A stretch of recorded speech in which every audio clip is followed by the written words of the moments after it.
The Senate had a very busy week, as you know. We yesterday took up the sexual offender notification bill. We are very pleased that the governor has signed that bill. I think that's bill number 2 this session. We also took up yesterday and passed the Castle Doctrine, sent that bill over to the House. We had bipartisan support, 40 votes in the Senate, for the Castle Doctrine. That was a very important part of our agenda, but the timing of it, I would say, more importantly, it fits in with or complements our reforms 2.0. We've been working on regulatory reform, passing through committees.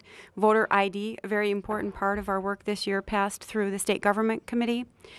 We had hearings on the repeal of the business property tax, the statewide business property tax.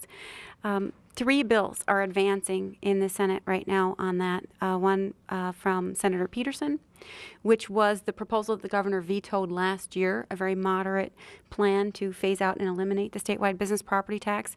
It's a very high priority for us in the Senate and in the legislature, because eliminating the state general levy will have an impact across the entire state on all businesses, small and large, whether they're making money or not making money, and will allow them to reinvest in their communities. So we want to help Main Street, Minnesota, in some of those rural towns. We don't need any more vacancies.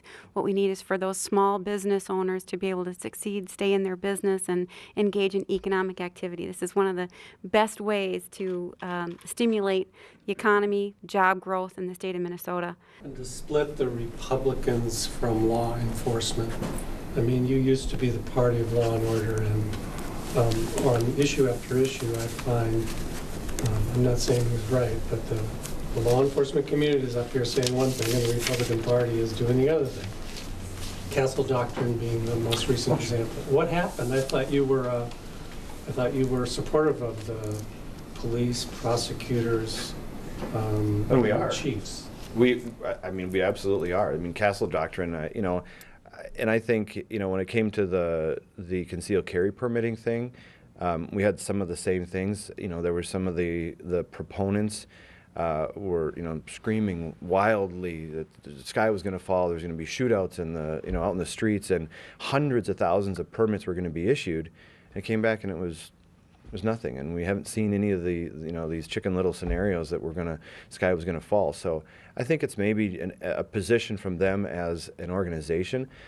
We've been in session for a month as of today, and once again, despite a lot of big talk, there's been really no urgency whatsoever on the part of the Republicans on any jobs proposals or any bills to strengthen our middle-class economy, middle-class families.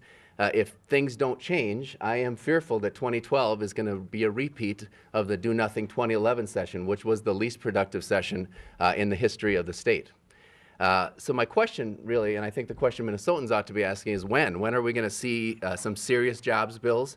It's important that we have a strong business climate, and if we, are going to emerge strong from this recession and be nation leading, we have to have economic growth in Minnesota. We have to have a strong business climate. So I'm for making changes to our tax laws that support and incent that. But on the other hand, we need to also do the work of tax reform. And that's something that, while the Republicans have talked about, in theory, they have not been willing to do. You can't just pick, we're going to help this group, but we aren't going to do anything to keep us stable financially going forward. And so I would say that we have to keep holding the Republicans accountable for, are you willing to do the unpopular thing, that expanding the base of the sales tax to pay for some of these things?